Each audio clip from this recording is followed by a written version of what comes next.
Welcome back to Fresh Bread. Thank you so much for joining me today. And we're going to get right into it. But before we do that, go ahead and like the video, comment on the video, or wait till after to comment, however you want to do it. Share the video with a friend if you think that this will help them out in any way. But without further ado, let's jump right into today's topic. So we're talking today about the testimony that we all have, that we can all share. And the testimony basically that we're charged with is delivering or speaking or preaching the gospel message. That's what Jesus charged his disciples with, and it's something that he's charged all of his disciples with. So that includes us. If you are a follower of Jesus Christ, you are a disciple of his. And so in Mark chapter 16, he says, "Go into all the world and preach the gospel to every creature. He who believes and is baptized will be saved." And he goes on and says a few different things in there. "In my name, they will cast out demons. They will speak with new tongues. They will take up serpents. And if they drink anything deadly, it will by no means hurt them. And they will lay hands on the sick and they will recover." And so we've all been charged with this, this mission, this, thing that we've got to do. We've got to go out there. We've got to spread the good news, the gospel message. And in Jesus's ministry, one of the first things that he does to kind of signal that his ministry is starting is to give basically his own personal testimony, if you will, or his mission statement, and that's found in Isaiah chapter 61. He says, Isaiah 61 says, "The Spirit of the Lord God is upon me, because the Lord has anointed me to preach good tidings to the poor. He has sent me to heal the brokenhearted, to proclaim liberty to the captives, and the opening of the prison to those who are bound, to proclaim the acceptable year of the Lord and the day of vengeance of our God, to comfort all who mourn." And so right away you can see the parallels in Isaiah 61 and in Mark 16, where Jesus is the embodiment. He's telling us this is our mission. This is what we're going to do. He is embodying this mission, and this is the testimony. And so as he lives his life, he then charges his disciples, hey, this is the good news, that I have come into the world, that the gospel is that I've come to the world, I'm going to be killed, I'm going to be put in a grave, and I'm going to resurrect from that grave, and all in the name of taking sin, taking charge and hold of sin, defeating it once and for all, defeating the grave, defeating hell, and giving us an opportunity where we can be redeemed once again. And so this is the whole mission, right? This is the mission of Jesus. And so he charges us with this testimony. And there's something interesting about testifying and a testimony of the testator, right? The good news is not only for the hearer. I know what you're thinking. What is that? What do you mean? Of course it's for the hearer. Yes, it is for the hearer, but it's also for the speaker. And we're going to kind of dive into that. This is really where the bulk of what we talked about last night shapes up. And so the hearer is blessed because they are filled with the knowledge that they did not know before. And in the case of sharing the gospel, can mean that they can experience salvation. But for the speaker, it's an edification for their soul. And this is what I mean, is that the testifier is prophesying and speaking things into existence. I was lost, but I'm testifying that I'm found. I'm confused, but I'm testifying of a clear mind. I'm struggling, but I'm testifying that I'm an overcomer. Revelations chapter 12, verse 11 says, "And they overcame him by the blood of the Lamb and by the word of their testimony." Okay, so we've got something happening here that they're overcoming by the blood of the Lamb and by the word of their testimony, their spoken word. This is something that they're putting out there into the spiritual realm. They are testifying of what is happening in their lives and what is to come. A few weeks back, we had an evangelist come through, and Brother Morgan, he preached at our youth rally. He talked about this verse in depth, and he told us that, in growing up in church, and so we're taught that we are to give the testimony after the battle that we fight and conquer, after we make it through the storm.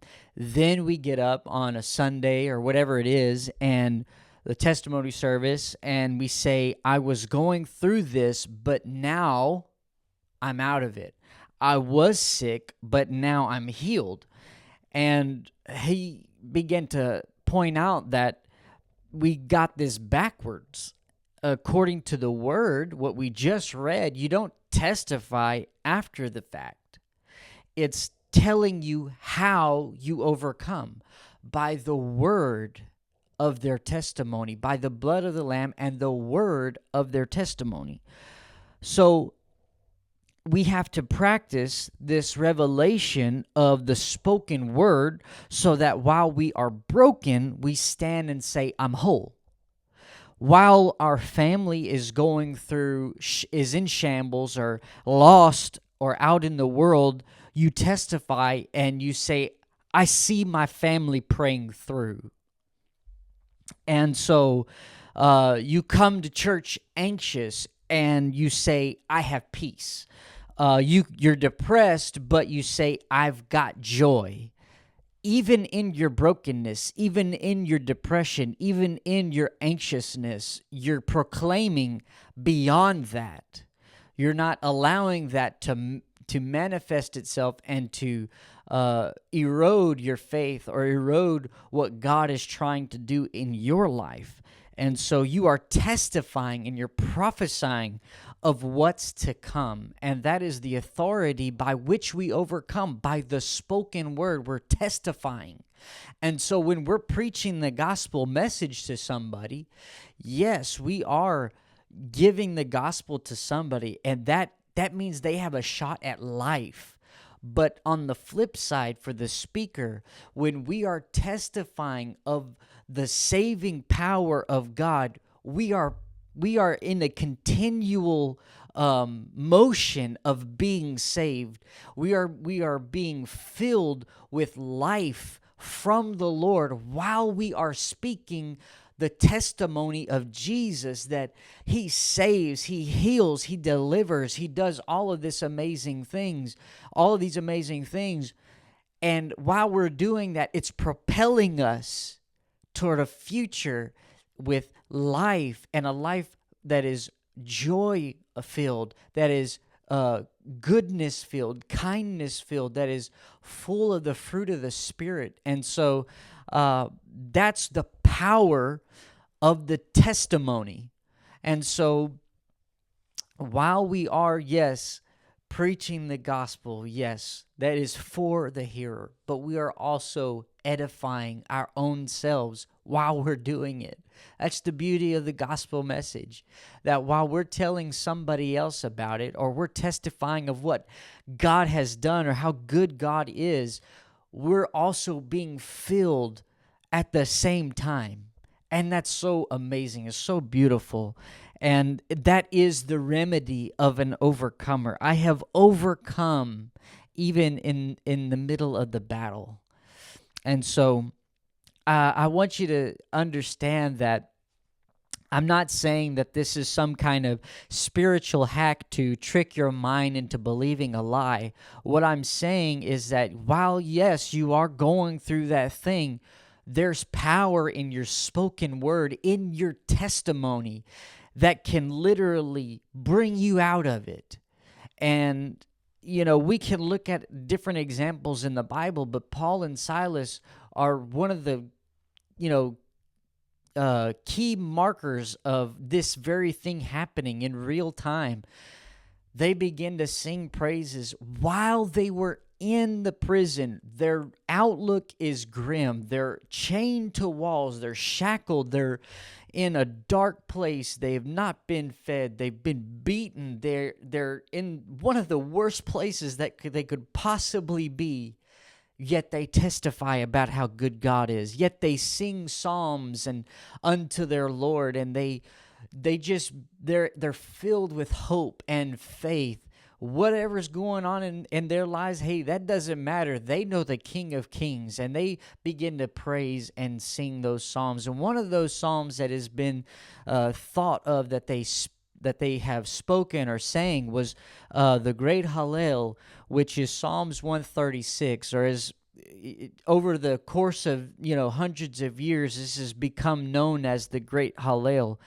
And so when we look at it, it says, "Oh, give thanks to the Lord, for he is good, for his mercy endures forever. Oh, give thanks to the God of gods, for his mercy endures forever."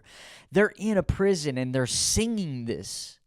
And so when you skip down to verse 23 and 24, it gets a little bit crazy, because it says, "Who remembered us in our lowly state." Where am I at? Oh, yeah, I'm in the lowest place that I could possibly be, in a prison. Chained up, bound, and accused and beaten. And here we go. Who remembered us in our lowly state, for his mercy endures forever, and rescued us from our enemies, for his mercy endures forever. They're in the prison, but they're prophesying and they're testifying. I'm getting out of here. The devil, the enemy, doesn't have a hold on me, even though I'm bound. God has remembered me, even though it looks like he hasn't. And what do we know happens later? The chains are broken. The chains are loose. They walk out of there unscathed and delivered. And that's what I'm saying can happen in your life when you begin to testify about what God has done in your life. When you testify when things are going bad, when the outlook is bad, when the world is collapsing around you, when you testify that God is still good, that he is able to pull you out of the muck, that he is able to remember you in your lowly state, that he is one that will rescue you from the clutches of the enemy. And so it's something important to remember, that yes, it is for the hearer, but it is also for the speaker. We've got to remember that. But thank you so much for tuning in and following along. We'll be back next week, and so I hope that you have a great week, a great weekend. God bless you. I hope to see you soon. Thank you so much.